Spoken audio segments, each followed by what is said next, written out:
Hi friends, ఎలా ఉన్నారు friends? ప్రతిరోజు మనకి ఈ డబ్బు నోట్లతో ఇంకా ఈ కాయిన్స్తో ఏదో ఒక అవసరం ఉంటూనే ఉంటుంది.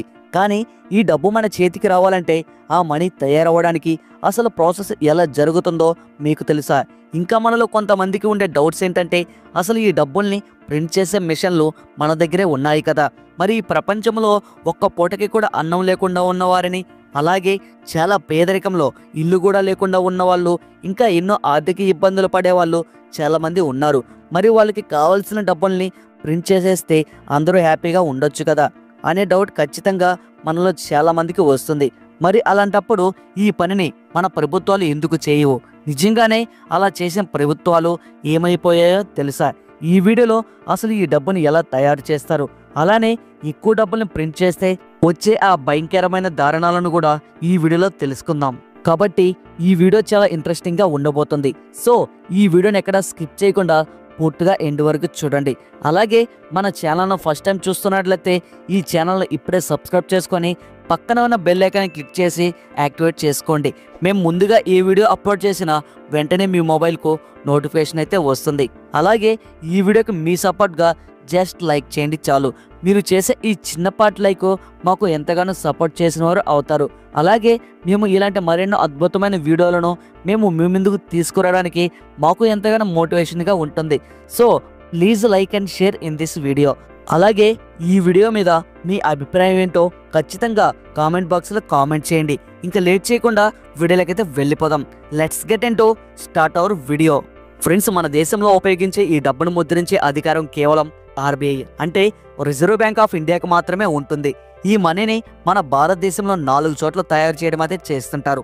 నెంబర్ 1 మహారాష్ట్రలో ఉన్న నాసిక్ సిటీలో, నెంబర్ 2 కర్ణాటకలో ఉన్న మైసూర్ సిటీలో, నెంబర్ 3 మధ్యప్రదేశ్లో ఉన్న దేవాస్ అనే సిటీలో, ఇంకా నెంబర్ 4 వెస్ట్ బెంగాల్లో ఉన్న సాల్బని అనే విలేజ్లో. ఇవి ఈ మనీని తయారు చేసే ప్లేసెస్. ఇక్కడ చాలా అంటే చాలా హై సెక్యూరిటీతో ఉండడం అనేది జరుగుతుంది. ఇప్పుడు మనం ఈ కరెన్సీ మేకింగ్ ఎలా ఉంటుందో తెలుసుకుందాం. ముందుగా ఈ కరెన్సీ పేపర్ను తయారు చేయడానికి హై క్వాలిటీ కాటన్ని 70% లెనిన్, అలాగే ఫైబర్ని 30% తీసుకొని వాటర్లో కొంతసేపు బాగా నానబెట్టి ఆ తర్వాత అందులో ఉన్న ఆ వాటర్ మొత్తాన్ని పూర్తిగా ఒక్క చుక్క నీరు అనేది లేకుండా ప్రెస్ చేసి ఇలా డ్రై కాటన్ని బయటికి తీయడం జరుగుతుంది. ఆ తర్వాత ఆ డ్రై కాటన్ పేపర్ని తయారు చేసే మిషన్లోకి పంపిస్తారు. ఆ తర్వాత మనం ఎంతైతే మనీని ప్రింట్ చేయాలి అనుకుంటున్నామో అంత పెద్ద పేపర్ బండిల్ని తయారు చేస్తారు. నిజానికి ఈ కరెన్సీ పేపర్ని తయారు చేసేది మన దేశంలో కాదు. మనం ఈ పేపర్ని జర్మనీ అండ్ జపాన్ నుంచి ఇంపోర్ట్ చేసుకుంటాం. అయితే ఎప్పుడైతే ఈ పేపర్ మన దగ్గరికి వస్తుందో అప్పుడు ముందుగా సెక్యూరిటీ థ్రెడ్ని ఈ పేపర్కి అప్లై చేయడం అయితే చేస్తారు. సెక్యూరిటీ థ్రెడ్ అంటే ఈ నోట్కి మధ్యలో ఒక స్టిప్ ఉంటుంది కదా, అదే ఈ సెక్యూరిటీ థ్రెడ్. అయితే వీటిలో 2 రకాలు ఉంటాయి. 50 రూపాయల నోట్స్కి, 20 రూపాయల నోట్స్కి, 10 రూపాయల నోట్స్కి ఈ సెక్యూరిటీ థ్రెడ్ అనేది సిల్వర్ కలర్లో ఉంటుంది. అదే 100 రూపాయలు, 200 రూపాయలు, అలానే 500 నోట్లకి మాత్రం ఈ సెక్యూరిటీ థ్రెడ్ అనేది గ్రీన్ కలర్లో మెరిసిపోతూ ఈ విధంగా ఉంటుంది. తర్వాత మనం ఏ నోట్నైనా లైట్ వెలుతురులో చూస్తే మనకి ఇలాంటి గాంధీ గారు వాటర్ మార్క్స్ అనేవి కనిపిస్తూ ఉంటాయి కదా, ఆ వాటర్ మార్క్స్ని నెక్స్ట్ స్టెప్లో ప్రింట్ చేయడం అయితే జరుగుతుంది. ఇలా ప్రింట్ అయిన తర్వాత అవి కరెక్ట్ ప్లేస్లో ప్రింట్ అవుతున్నాయో లేదని ఒకసారి చెక్ చేసుకోవడం అనేది చేస్తారు. ఆ తర్వాత మనం ఏ నోట్లు తయారు చేస్తున్నామో ఆ నోట్ యొక్క కలర్ని ఈ ఆఫ్సెట్ ప్రింట్తో మనం చేసే ఈ నోట్ అనేది ఈ విధంగా తయారవుతుంది. నిజానికి ఈ ప్రాసెస్ అనేది చాలా కష్టమైన పని. ఎందుకంటే మనం చేసే ఈ నోట్ యొక్క కలర్ ఏమాత్రం కొంచెం తేడా వచ్చినా ఆ నోట్ యొక్క క్వాలిటీనే పూర్తిగా పోతుంది. అందుకే అలాంటి మిస్టేక్స్ రాకుండా ఎంతో జాగ్రత్తగా తయారు చేస్తారు. అంతే క్వాంటిటీతో ఆ కలర్స్ని తీసుకొని ఈ నోట్స్ని ప్రింట్ చేయడం అనేది జరుగుతుంది. మరొక విషయం ఏంటంటే, మనం ఉపయోగించే ఈ కలర్స్ అనేవి మన దేశంలో తయారయ్యేవి కావు. ఈ కలర్స్ని మనం స్విట్జర్లాండ్ నుంచి ఇంపోర్ట్ చేసుకుంటాం. ఈ నోట్లు ఇలా ప్రింట్ అయిన తర్వాత ఆ నోట్స్ని చూడగానే ఇంకా ప్రింటింగ్ మొత్తం కంప్లీట్ అయిపోయింది అన్నట్టుగా మనకి కనిపిస్తుంది. నిజానికి ఇంకా చాలా ప్రాసెస్ ఉంది. ఇలా ప్రింట్ అయిన ఈ నోట్లన్నీ మళ్ళీ చెకింగ్ చేస్తూ అవి కరెక్ట్ ప్లేస్లో ప్రింట్ అవుతున్నాయో లేదో చెక్ చేసుకుంటారు. ఇప్పటి వరకు మనం ఈ కరెన్సీని ఎలా మిషన్లో పెట్టాలి, అవి ఎలా ప్రింట్ అవుతున్నాయి అని మనం చూస్తున్నాం. కానీ వీటి కంట్రోల్ మొత్తం quality inspector and graphics designer దగ్గరే ఉంటుంది. ఈ కరెన్సీ నోట్ల మీద ఏ ప్లేస్లో ఏది ప్రింట్ అవ్వాలి, ఏ ప్లేస్లో ఏ సింబల్ రావాలని అలా ఈ కరెన్సీ డిజైన్ మొత్తాన్ని వాళ్ళే దగ్గర ఉండి చూస్తూ ఉంటారు. అలా ప్రింట్ అయ్యి వచ్చిన వాటిని మళ్ళీ చెక్ చేసే ఆఫీసర్స్ స్పెషల్ గా ఉంటారు. ఈ ప్రాసెస్ తర్వాత మనం 100, 200, 500 నోట్ల మీద ఇలా గ్రీన్ కలర్ లో రేడియం కలర్స్ ని చూస్తుంటాం కదా. ఇప్పుడు ఆ ప్రాసెస్ అనేది జరుగుతుంది. ఈ నోట్ల మీద స్పార్కింగ్ ఎంబ్రాయిడ్ అనే కలర్ ని ప్రింట్ చేయడం అనేది చేస్తారు. ఇలాంటి కలర్స్ కూడా స్పెషల్ గా తయారు చేయడం వల్లే ఈ డూప్లికేట్ నోట్స్ తయారు చేసే వాళ్ళు ఈ విషయంలో చాలా ఈజీగా దొరికిపోతుంటారు. వాళ్ళ రేడియం కలర్స్ లో ఇంత మెరిసేంత క్వాలిటీ మాత్రం అస్సలు ఉండదు. ఈ రేడియం కలర్ ప్రింట్ అయిన తర్వాత అవి ఈ కరెన్సీ మీద కరెక్ట్ గా ప్రింట్ అవుతుందో లేదో చాలా కేర్ఫుల్ గా చెక్ చేసుకుంటారు. ఎందుకంటే అది కొంచెం పక్కన ప్రింట్ అయినా కూడా ఆ నోట్ మీద జనాలకి డూప్లికేట్ ఏమో అనుమానం వచ్చేస్తుంది. అందుకే ఇలాంటి మిస్టేక్స్ అనేవి అసలు ఇక్కడే జరగకుండా అంత కేర్ఫుల్ గా చెక్ చేసుకోవడం అనేది చేస్తారు. ఈ ప్రాసెస్ అయిన వెంటనే ఇక సీరియల్ నంబర్స్ ప్రింట్ అవుతాయి. ఇక మన దగ్గర ఉండే ఏ నోట్లకైనా సీరియల్ నంబర్ అనేది అన్ని ఒకేలా ఉండవు. ఒక్కో నోట్ యొక్క సీరియల్ నంబరు ఒక్కోలా ఉంటుంది. అలా ఇప్పుడు ఈ సీరియల్ నంబర్ ప్రింట్ చేయడం జరుగుతుంది. అలానే మనం 500 నోట్లపై చేయి పెట్టి లైట్ గా రఫ్ చేస్తుంటే మనకి ఎంబోజ్ లాంటి ఫీలింగ్ కలుగుతుంది.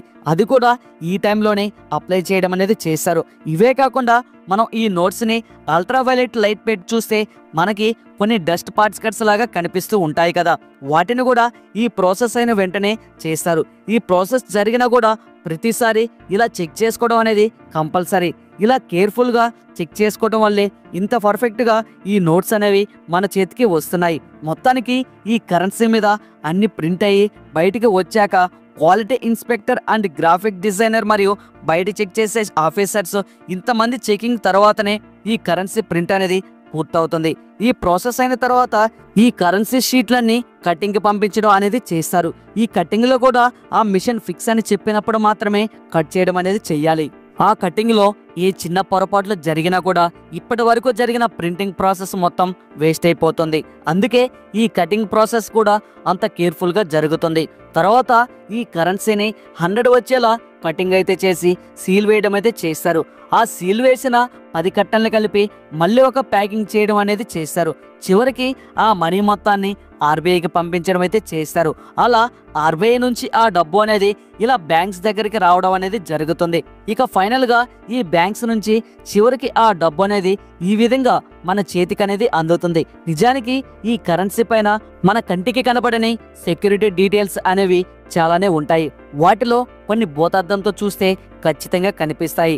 వాటిలో కొన్ని మాత్రం మైక్రోస్కోపింగ్ లో చూస్తేనే కనిపిస్తూ ఉంటాయి. ఈ కరెన్సీ మేకింగ్ ప్రాసెస్ లో మనకి తెలియని చాలా సెక్యూరిటీ డీటెయిల్స్ అనేవి ఈ నోట్ల పైన ఉంటాయి. అయితే ఇక్కడ మనకి ఒక డౌట్ రావచ్చు, అసలు ఈ ప్రపంచంలో మనిషికి డబ్బు అనేది ఎందుకు అవసరం? మరి అలాంటిది మన ప్రభుత్వం ఈ ఆర్బీఐ ద్వారా ఎంత కావాలంటే అంత డబ్బును ముద్రిస్తే అందరి అవసరాలని తీర్చవచ్చు కదా, అప్పుడు అందరూ హ్యాపీగా ఉంటారు అని మనం ఆలోచిస్తూ ఉంటాం. అలా నిజంగానే ప్రింట్ చేసి ఇప్పుడు చాలా దారుణమైన పరిస్థితిలో ఉన్న దేశమే ఈ జింబాబ్వే. ఈ జింబాబ్వే నాయకులు తాము అధికారంలోకి రావడానికి మిమ్మల్ని అందరినీ కోటీశ్వరులు చేస్తా, సొంత ఇల్లులు ఇస్తా, ఇలా తనకు వీలుకానే హామీలన్నీ ఇచ్చి ఎలాగైతేనేమి ఆ దేశానికి నాయకుడు అయ్యాడు. మరి నాయకుడు అవ్వగానే ఇచ్చిన హామీలన్నీ నెరవేర్చకపోతే జనాలు ఊరుకోరు. కాబట్టి ఇక లెక్కలేనంత డబ్బుని ప్రింట్ చేసి ఆ డబ్బునంతా వాళ్ళ ప్రజలకి పంచిపెట్టేశాడు. అయితే ఇప్పుడు అందరి దగ్గర లెక్కలేనంత కోట్ల సంఖ్యలో డబ్బు ఉంది. ఇంకేముంది, ప్రతి ఒక్కరి దగ్గర కోట్లలో డబ్బు ఉంటుంది.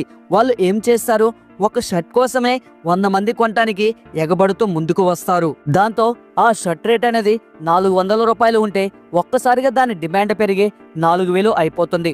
వీళ్ళందరి దగ్గర కోట్లలో డబ్బు ఉంది కాబట్టి 4000 పెట్టి కూడా అందరూ కొనేస్తారు. అప్పుడు ఆ 4000 రూపాయలు ఉన్న షర్ట్ కి ఇంకా డిమాండ్ పెరిగి అది 4 లక్షలు అయిపోతుంది. దీన్నే ఇన్ఫ్లేషన్ అంటారు.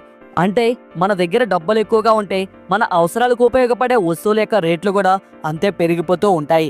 ఇంకా ఎగ్జాంపుల్ చెప్పాలంటే 10 రూపాయలు పెట్టి తాగే టీ రేట్ 1,00,000 రూపాయలు అయిపోతుంది. కిలో టమాటా రేట్ వచ్చి 5 లక్షలు అయిపోతుంది. ఒక ఫోన్ కొనాలన్నా కూడా దాని రేటు ఏకంగా 1 కోటి రూపాయలు అయిపోతుంది. అలా చివరికి ఈ జింబాబ్వే నాయకుడు ఏం చేశాడో తెలుసా, ఏకంగా 50 కోట్ల నోట్ ని తయారు చేసేశాడు. అసలు ఒక్కసారిగా మీరే ఆలోచించండి, 50 కోట్ల నోట్ అంటే అసలు వీళ్ళ దేశాన్ని ఈ నాయకుడు ఎంత పాతాళంలోకి తొక్కేశాడు. అందుకే మన చేతిలోనే ఈ డబ్బు ప్రింట్ చేసే పవర్ ఉన్నా కూడా ఇలాంటి పనులు చేస్తే ఈ జింబాబ్వే దేశం కాదు, ఏ దేశమైనా సర్వనాశనం అయిపోతుంది.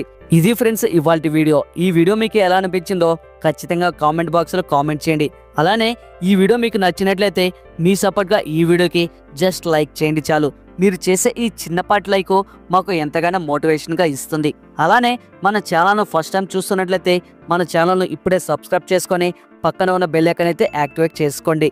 నెక్స్ట్ వీడియోలో మళ్ళీ కలుసుకుందాం. Thanks for watching. జై హింద్.